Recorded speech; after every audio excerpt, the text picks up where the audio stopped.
Hey, welcome back to the Elvis Workshop. Hello, hello, hello. Thank you for tuning in, and we always appreciate it. And I got my good friend Ian McQuillan again as a special guest on the show. He always brings the coolest stuff. The thing I don't like about making these videos is I have to just sit and listen because I don't know what the hell's going on. But no, I love it. I love it. You know why? Is because he digs and digs and digs and finds the coolest stuff that nobody's ever seen. I love it. I consider myself to be a pretty big collector and kind of knowledgeable on some stuff, not everything. But man, he brings a carload of stuff every single time when we make these videos.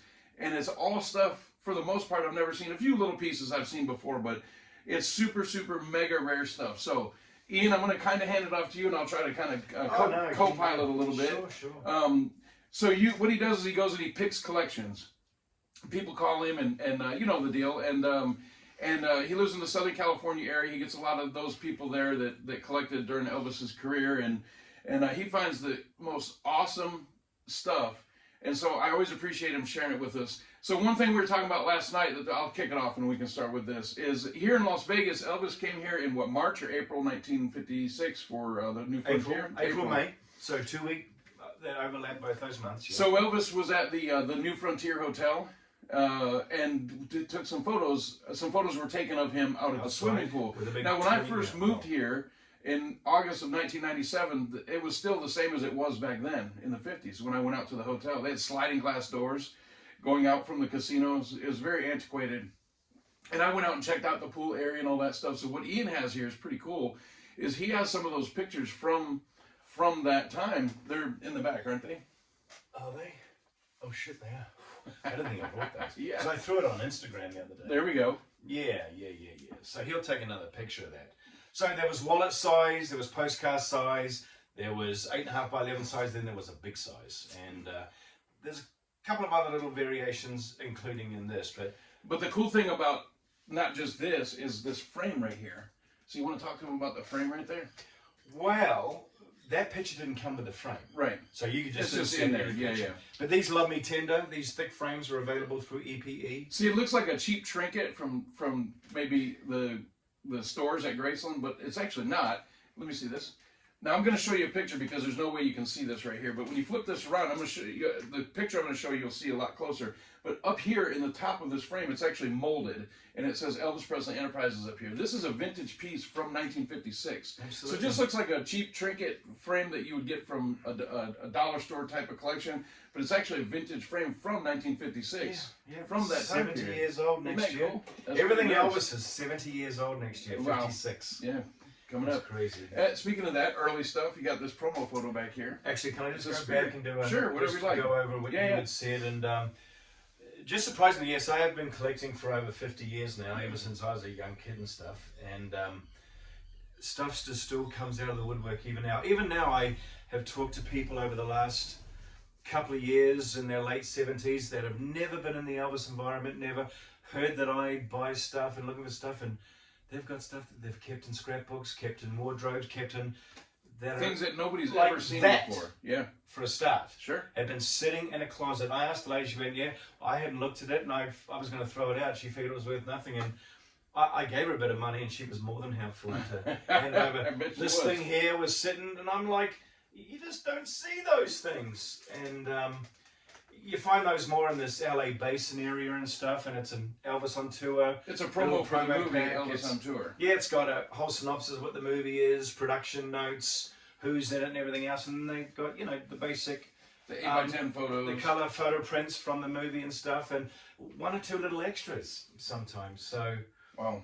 Yeah, kind of neat. I'll show you some closer photos of that. Yeah. I don't want to tear it all apart and start dropping stuff. So like I said, I'm still collecting, and even now at this time, it still comes out of the woodwork, still here, and funnily enough, I see the collecting is still vibrant. Yeah, still hot. And I find a lot of people in their 40s, 30s, and even 20s are now starting to get on the bug. Well, it surprises me because I see, this is not uncommon. This is obviously the TV guide of Elvis's appearances on the show. Yeah.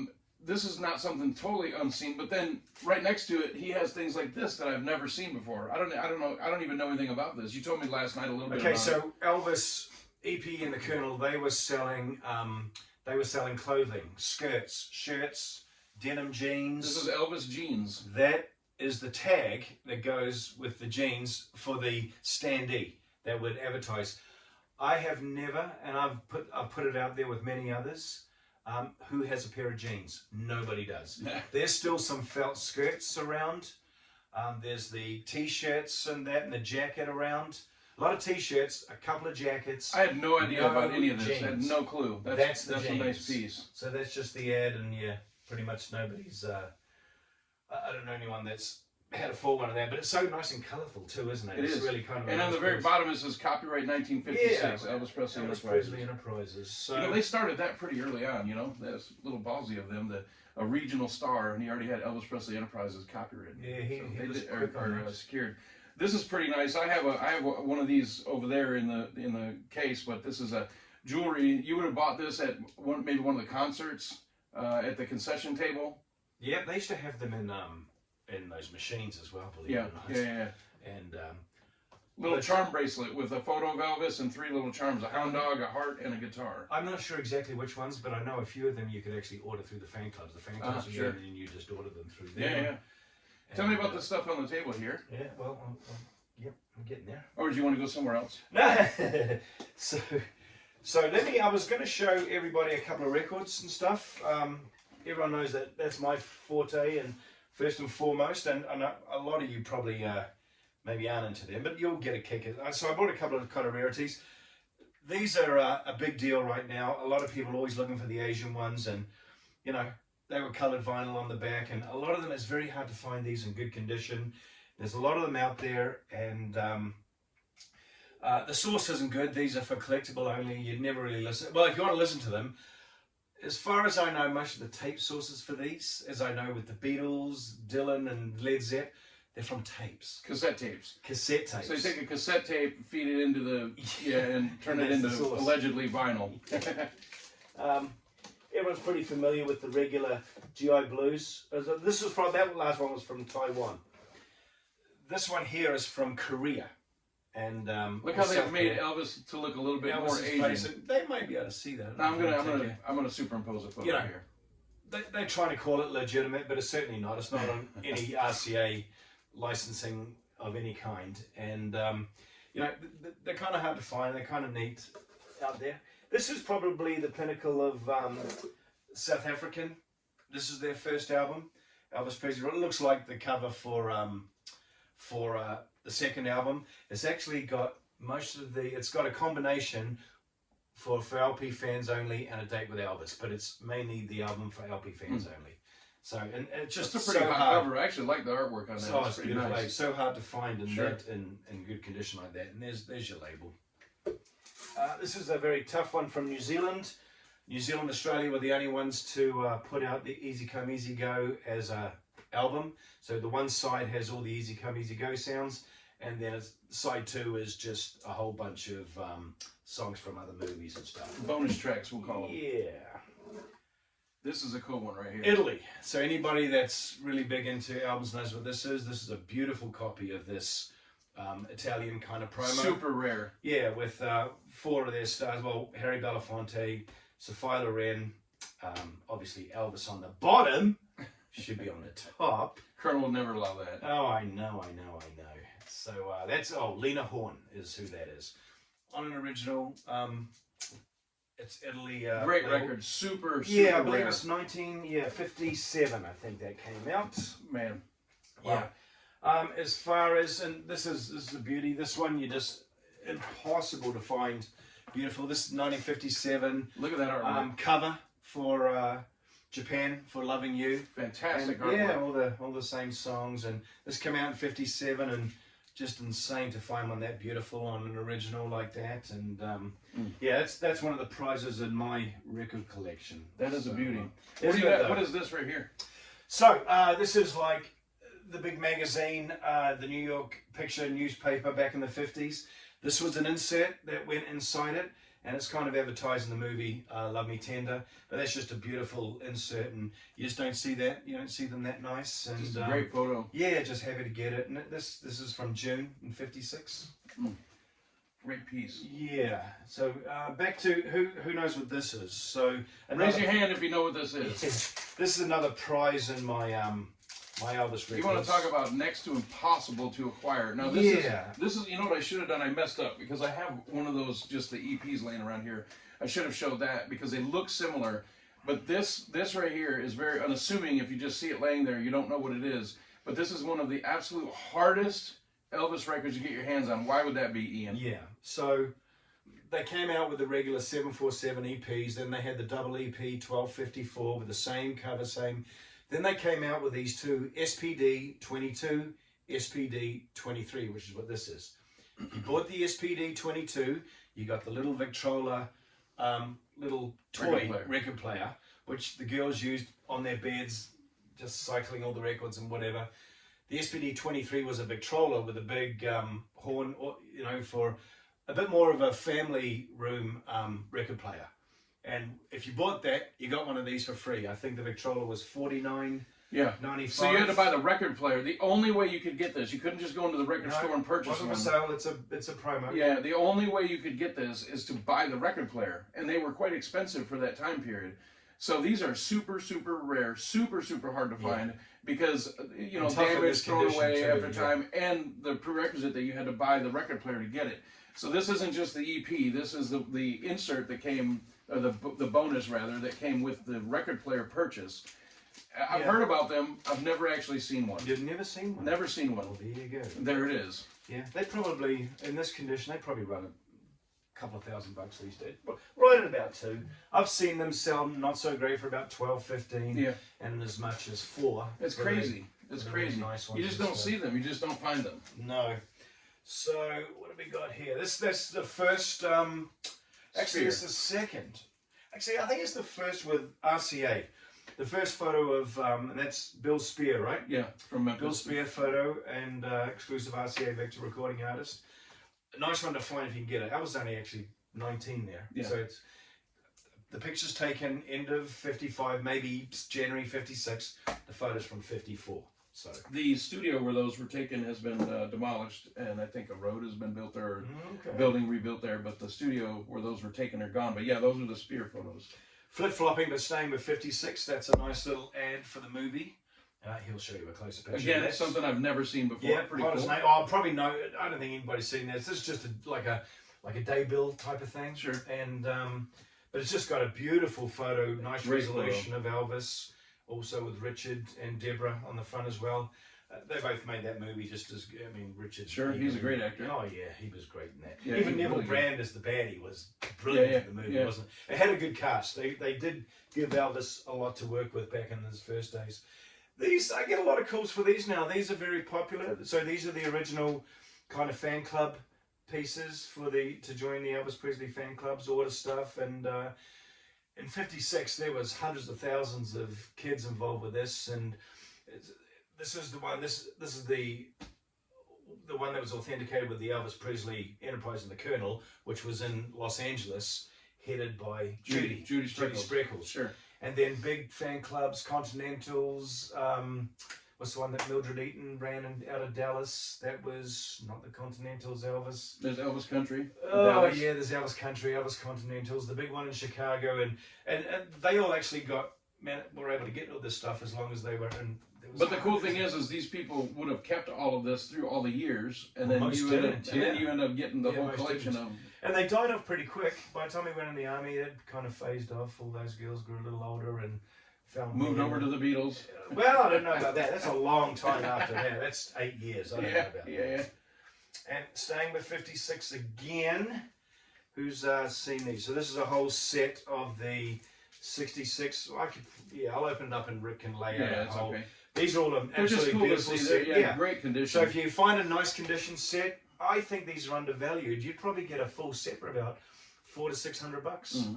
Also, there's 66. I believe it's Elvis related stuff, and then there's, I think it's 36 and 20. I don't know. Love Me Tender ones. All scenes from Love Me Tender. Lots of heavy Love Me Tender. 30 plus of of just Elvis. That set's in great condition too. I showed this maybe a couple before in the youth centre, but I was going through Judy Spreckles stuff. So these you could buy for that youth centre outside of Tupelo. We won't go into it. I gave extensive information. The information on this is in a previous video. But this one is actually $100 contribution from Judy Spreckles with a name and signature on it. So I thought that was kind of neat to have. This is a super cool piece. Everybody that thinks it's not a menu. Yeah, that thinks what they think it is. It's not. And there are pictures of this hanging right across the ceiling wall, right across and around. And this is one of them. That's so it's just a piece. It's like an envelope where you pull off and you got the sticky. And they would have assigned somebody that worked for the hotel to go and stick all these all along the hallway, and then after Elvis left, they just pull them all off and throw them away. So you have an unused one. I have an unused one, and the person that had it probably thought it was just another menu, and I just, it was just a part of the puzzle and stuff. Now, who's ever seen one of those? Nobody. I've never seen one. Oh, I had never seen one when I saw it, so I mean, it was kind of news to me as well. So I think that's it for the 56. What do we got there? I'll show that in a little. The Tickle Me promo. I've got one of those. Those are kind of cool. Yeah. So these are easy to find, and be careful of the boot ones. Doesn't have the feathers, but somebody's gone and done that. Doesn't have a die cut on the front, and they're kind of neat and colourful. RCA did some. That's what the good thing about RCA. They did very colourful, highlighted type of promos and fold outs and everything else. And the Colonel made sure to jump on everything. And for as bad as some of the movies are, they went way above and beyond when it came to promo. Oh yeah, absolutely. And the Colonel oversaw all this, and we've got to give him his kudos. And as far as that, sure. I mean, there are some detractors, and even I have some negative input towards the Colonel, but I have a lot of positive as well. Sure. And they were great at promotion. Oh yeah. He certainly kept it going when Elvis was waning, and did everything he could to milk the money out, which is his job. Prop up the. It's his job. Anyone seen this? I always keep bringing out these girl happy little promos here, and this is another one. I don't think they're done for every movie because I would have seen them, but mostly the late 60s, and this is 65, so it was a big open up, and it's got the usual cast and notes and everything else, and little cast photo on the back. Yeah. It's a nice little piece. No, it's a beauty. It is, yeah. So this one, he can take this, and oh shit! I'll edit this part out. Yeah. And the language. So we've all seen Christmas cards, but this one's kind of special, and in relation to things that have been on the internet lately, it probably is not going to get a lot of good press. But this one, and Rick can have a look. So it's from it's to Olga Wheeler. Now, there's a big time Kelly Wheeler. I can't remember. But it's from Grayson. That's the original envelope. And this is Dee sending it out on behalf of herself and Vernon and the boys. Take a look at that. But I realise she's got a bit of bad press of late, and deservedly so. She was trying to get some milk it for. Well, that's pretty cool. I think that the Stanley brothers would like to see that. That's a cool piece. And I'll show you a closer photo of this. That's pretty nice.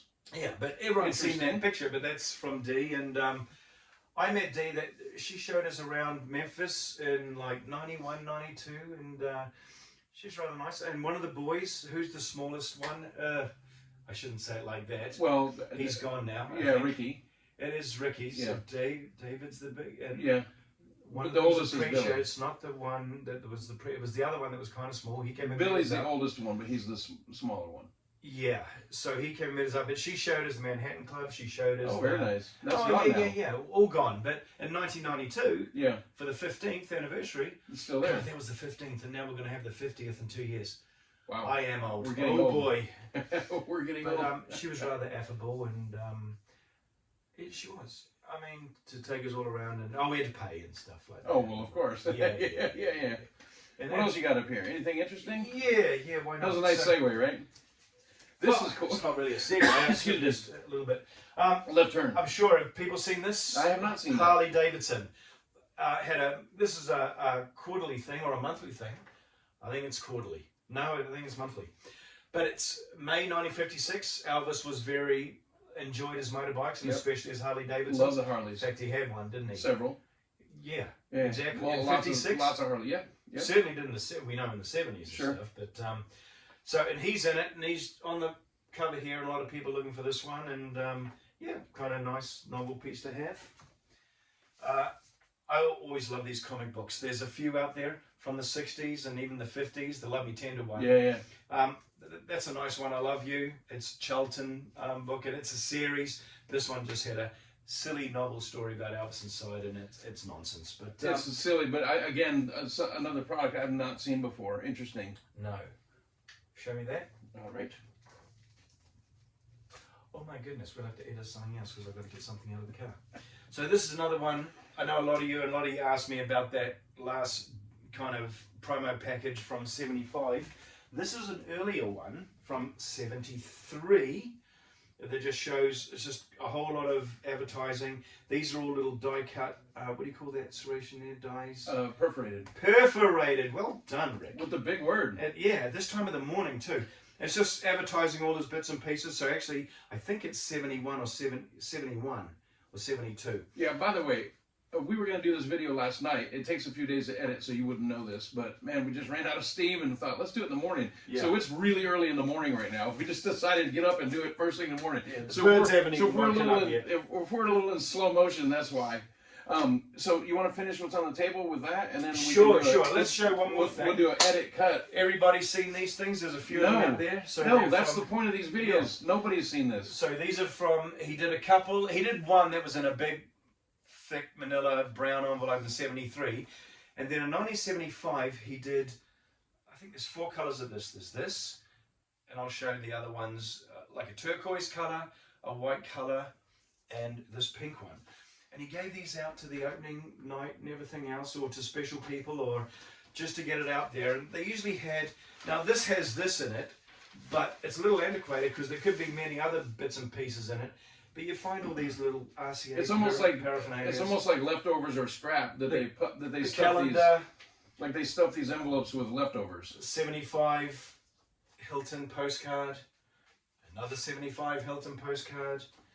74 souvenir. So I think it's a way, and everything. I think it was a way of getting rid of overflow stock that they had, and they stuffed these and say, "Hey, give these away on opening night." Sure. But still a cool little piece. And he starts this by saying, "Everybody's seen these." No, that's the point of these videos. Oh, you can just do that later. Nobody's seen these. That's the beauty of it. Is no, we haven't seen these. So what we're gonna do right now is I'm gonna click the old edit button and I'm gonna chop this video right here because Ian forgot something in the car that's really cool. So let's do this right here.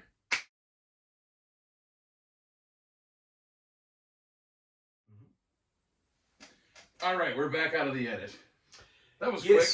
So you forgot something in the car. No, I did. So on recent travels, I found a nice, what I thought was a poster, and when I unraveled it, took it out of the frame, because the night the frame was in, I saw that it was a standee. Now, did you get this from the Westgate? I didn't. I thought you did. Okay, moving on. Okay, no, fair question. I was with him when he bought some pieces, and they were large like this, and I thought that was part of that. No. That was a good buy, by the way. Yes, it was. Giving away my secrets. But anyway. No. It wasn't from the Westgate. It was a meeting at the Westgate. I should have been more clear. We just met some people at the Westgate, and he purchased some items. Anyway.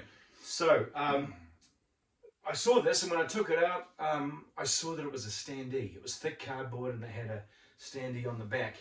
And I couldn't figure out... So you bought it thinking it was a poster. Yeah. Deframed it and went. It was given to me as a poster with all these. I got these posters. Yeah. Would you want these as well? I mean, sure. Very nice. And when I got home, I thought, what is this? But I could see it was an RCA, so I'm going to show it to you. First, I'm going to show you the back. You can see it's an unused standee, and Rick's going to take another picture of it. And here's the front of it. And what's it say here? I can't see that. I'll read it in a sec. So you can see it's an Elvis RCA piece. That says 1968. RCA. Oh my goodness, right there. So it answers the question right there. So Rick just basically. So we couldn't date it or anything. We just did an investigation. But I did.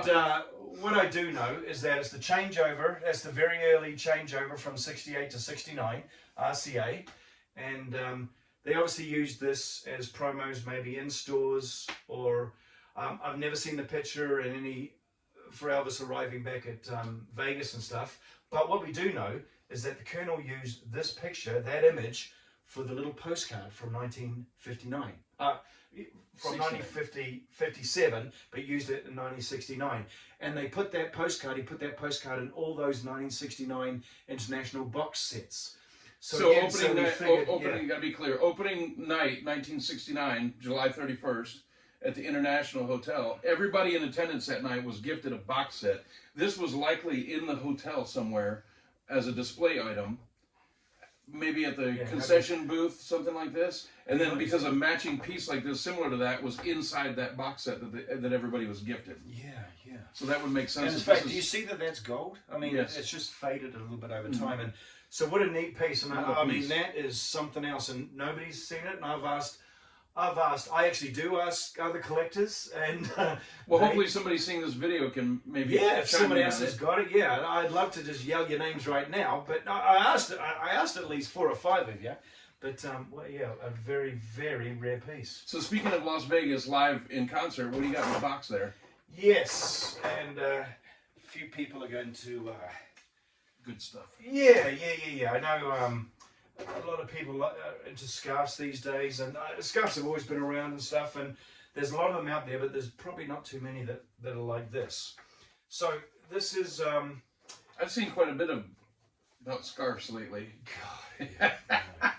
So anyway, this is a COA from a lady, Peggy Alzia, and she attended quite a few shows. But on this night, in August of '71, which at the International, she had got upstage and everything else, and this is her menu that she off the table, and she actually what's in the inside of the menu there? Oh, nothing, just strengthening. Okay. And she actually got a scarf off Elvis, and I'm going to show some pictures to Rick. It's in the book, Kieran Davis. Yeah, we'll insert it right and Peggy's in that book, and she's telling her story and everything else. And well, I'm going to get Rick, but here's the scarf. Here's the black scarf, and so we'll do a nice little picture of it, and that's the actual scarf that I'm touching. Yeah. And the good thing is that she went to the stage as she got it. This is one of the International Hotel napkins that Elvis takes and wipes himself with it. And again, you see all the stains and everything there, and here they are. And so what a very special piece. And yeah, just it's always nice to have some DNA. It's cool because anybody can just say, hey, here's a scarf I got. But she's got great documentation. She has the COA that she wrote reminding her, keeping a memory of that event. She has the menu that matches the season. She has the tablecloth from the hotel, but she has the scarf with vintage photos of her at the time that were taken then. So it's not just word of mouth. There's photos of her taken that day or maybe the next day wearing the scarf. Yeah. There's a couple of people out there that I know that were, in fact, I know of a couple of people that were very interested to know where this scarf ended up. So it's in safe hands, and I have it, and yeah, so it's out there and it's around. It's going to get taken, and it's not sitting out. It's sitting out for Rick in this video. It's just out for the video. But I still haven't decided. It's sitting like this for So yeah. So basically, that's about it. Did we do everything, Rick? How long did we do it in? I don't know.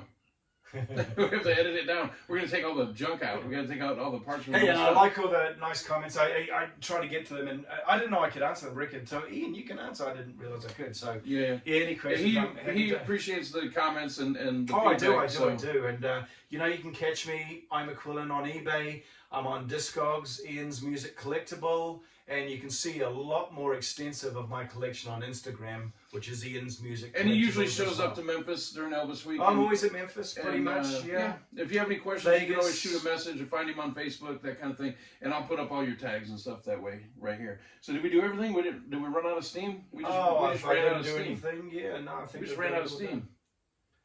Yeah. You know what? I got to tell you, hold on. There's one last thing. There's one last thing. So I just want to tell you, I talked about this in my last video with Warren about how much we enjoy the hunt, just finding stuff. Absolutely. And I just remembered I have something right here, so I'm going to grab it real quick. So this is just the beauty of the hunt. So I went out, I have a honey hole that I go to all the time. And I went and it was pretty dry. I didn't find anything. And I was about to leave, and I'm just walking on my way out. And I look down, I see a stack of magazines and this, and I kind of flip through the magazines, and I find a photo album tour book that you would have bought on the Elvis tour at the concessions, and sometimes they use these as inserts and this kind of thing. And this thing is in fantastic condition. It's a vintage piece from the 70s.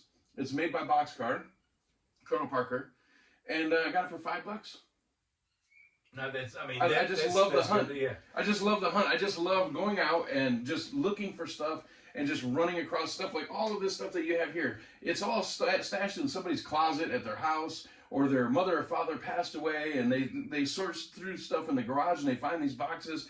And then somehow they make their way to you, and then you end up having them. And I'm walking through the swap meet, and I find a bunch of magazines, like People Magazine and stuff, and then find this just randomly. And I said to the young lady, how much for all these magazines, each one? And she said, oh, $5 a piece. I said, okay, I'll take this one. She had no idea what she had. None. That clue. happens a lot. And they're happy just to get the $5. And yeah, and they're happy they just to know. And they're happy to get rid of it. This thing is in pristine condition. I mean, there's not a mark on it. It looks like it's new. It has the patina on it, and it's not new, and it's not a $100 piece or anything like that. To me, it's just cool to have it. But it's just, I love the hunt. I love just finding stuff, and we're going to go do it tomorrow. I just love to find stuff out in the wild. And on that fact, he brought up two things. One, if someone has a $200 piece for $5, and you give them the $5, feel good about it. Because they're happy they got the 5, and you just scored. And anybody else that tries to tell you you knew it was worth this, forget it. No, I'm happy with it. That's what it is. I'm good with it. And something else that he brought up, I'm still on the hunt for stuff, and I just turned 60. I'm still on the hunt for stuff, and I still get as excited now as I did 50 years ago when I was 10 hunting, or even 20 years ago. It never leaves you. So for all you new ones, for all you new collectors that think, oh, how long is this? It'll stay with you for as long as you want. You might have little times, you might get married, have kids, that it might be in a lull, but always be there. But it comes back and, oh my goodness. When you walk into a shop, or even like a yard sale or anything, and you walk up to a glass case, you look in and you see a gem back there, you get that rush, that feeling like, oh wow, look at that, I'm gonna have one of those. I just bought another one of those international mugs up there last week. Again, I've got like 8 or 9 of them. I don't need another one. I've got 2 steins and like 8 or 9 mugs. I've sold a couple of mugs and buy more. I see them. I just have to have them. That's what the fun of it is. Make a little money on your hobby. Don't feel guilty about that either. Sure. My goodness. Yeah. I have so much fun with it. So, all right, man. It was great to see you, Ian. Thanks for stopping by again. I hope you enjoyed the video. Check us out with the next one. If you don't like the video, you ain't nothing but a hound dog. All right. We'll see you next time. Cheers, guys.